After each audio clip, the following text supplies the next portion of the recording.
Good morning again, everyone, and welcome back to the KSR YouTube channel. As you have already seen on Cleetus's channel, we went to the track with Mullet. I did some filming on those days, but Travis and I both went all night Monday night, and we were both really tired and trying to get the car done, and all the footage I've shot is not very good. So I'm going to go back through that later and see if there's a video that's worthwhile to be edited up out of that. I want to bring you guys our perspective of it. We were so busy thrashing and focusing on getting the car done that my focus really wasn't on filming. But anyways, we're here now. This video obviously is ahead of those videos, or that video, whatever I end up working out.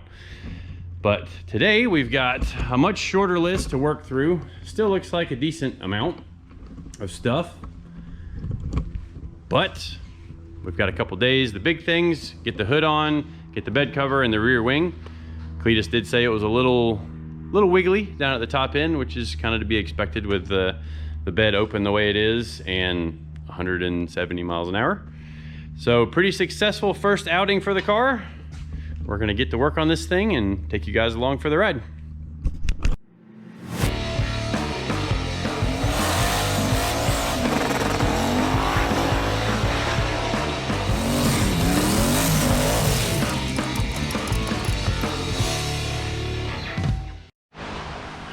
All right, so you saw in Cleetus's video we had an issue with the headlights, and that was on me. So the leash electronics board that controls all the headlights came pre-installed with some fuses in it. Well, on one of these cars' factory, the way the headlights work, you've got your lows here and then your highs here. So there's only two lights on at a time. Well, I thought it would look cool, and the headlights are set up to where they have a high and low function in them. So I thought it would be cool if all of the lights on were for low, and then they're all on for high. Well, more lights equals more amps, and we were flirting right with the edge of the fuses that were in there, the fuse capacity. So once the headlights were on for a little bit, they popped the fuses. Nice easy fix. Just install some larger fuses, the headlights work again. You saw the park light was out here. That's actually park and turn.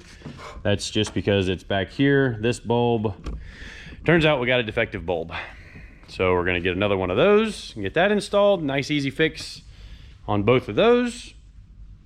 And we're gonna take, well, first we're gonna fabricate the hitch mount, and then we are going to pull both of those off, have them powder coated by Matt at Reckless Powder Coating.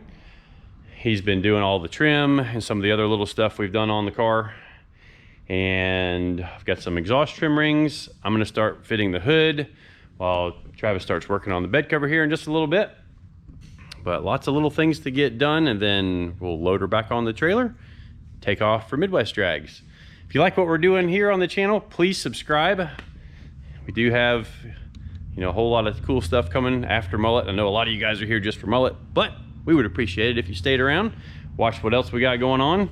We've got the crew in here working on, you know, we've got the Chevy 2 over there, we got the 4th gen Camaro over there, we got this, which is coming after some of the other stuff. This is just an exhaust job.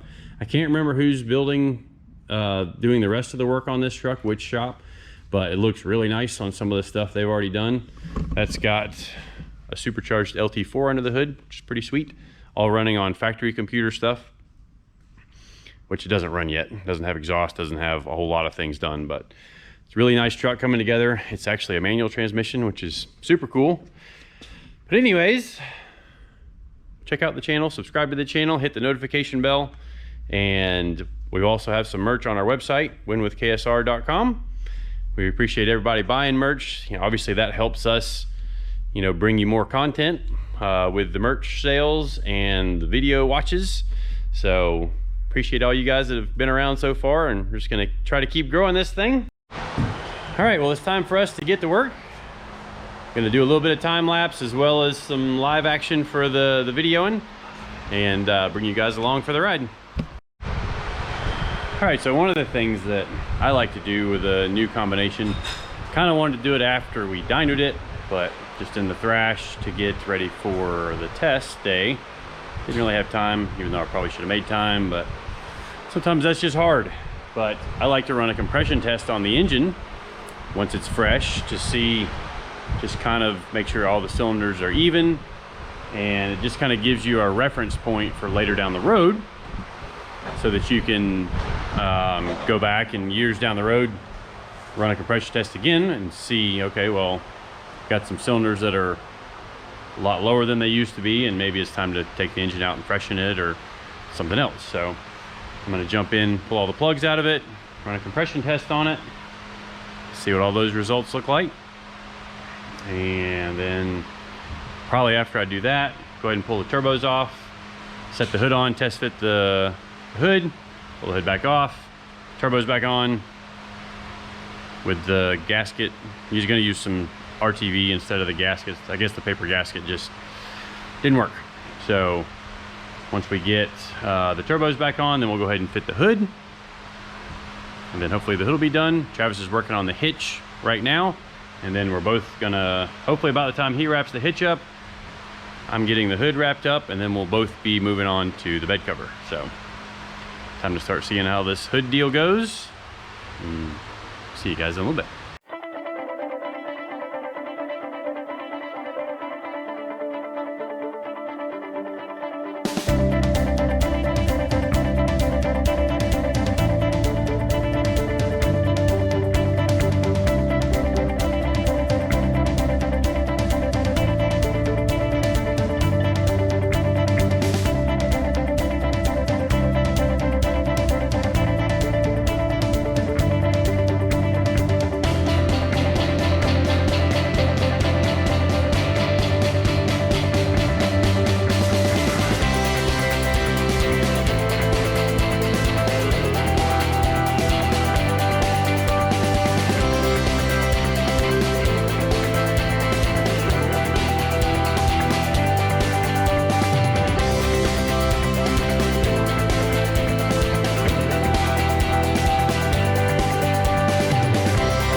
So you saw some chopping on the hood. Yeah, that's a little unnerving, chopping holes in a nice painted hood. Typically I like to fit all this stuff before, but it all came to us painted, so we just doing the best of what we can do. And you might have seen I used the hole saws, and that's to give me kind of a radius around a lot of the where the pieces are going to fit. I know I'm going to have to come back in and fit it all a little tighter. I'd like to get a nice, you know, consistent gap all the way around the turbo, but I also have to do this pretty quickly since we've got other projects we need to get done before we leave tomorrow. Leave Saturday. But yeah, I'm gonna go throw that back on the car. Actually, I'll probably remount the turbos and then let those be drying up while I'm playing around with the hood. Travis is tweaking on the hitch mount for where we're actually making the hitch mount where it is completely removable. So you're gonna hold it like that. So you can kind of see how it's gonna use the anchor bolt, and obviously the pin will be there for the hitch. I realize that probably during race week this will just get left in, but the tethers will hang down kind of in front of this. Obviously pull straight when the parachute comes tight, and then we'll have 2 tabs that go back to this bolt, so we can take those bolts out, lose that 4 or 5 pounds worth of weight off the car, because weight adds up. And we're probably going to put together some kind of package with this car eventually that's got a smaller radiator, smaller battery, a lot more smaller, lighter pieces, just for trying to go like ultimate fast, you know, at an event that's not a drag week type event. So we're going to get back to it. See you guys back in a little bit.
Well, there's a hood on a vehicle owned by Mr. Cleetus McFarland. I don't know how long it's gonna stay on there, but it's on there right now. So got just a little bit of tweaking to do to finalize the fitment and the gaps around it. Got to tweak some of the Zeus fastener holes just a little bit, but extremely, extremely close. And tomorrow, like I said, I'll finalize some of the last little bits on that. I may even scallop this into like a half circle, just so the air can kind of turn and get into the turbo a little more efficiently. But I'll do that tomorrow. So Travis got the hitch finished, and he took it and the parachute pack mount and the anchor point all to the Reckless powder coating. So we'll get those back tomorrow. We'll put those in, and then it'll be time for what we're going to do with the bed cover. So hoping I can get all of that taken care of tomorrow, and then I don't have to come in again on Saturday, except for to load this thing up. So you guys can see it's getting kind of late. What time is it? Coming up on 8 o'clock. I've got to get home and get my tuck my kids in for bed, and then I'll be back early in the morning to wrap up the last of this. Appreciate everybody watching, following along, sharing, commenting. I will admit I've been a little too busy to stay in the comments too much lately. Been working hard on this thing, trying to get it wrapped up for the Midwest drags, but getting super close. We are nearly there. Thanks again for watching. We'll see you guys in the next one.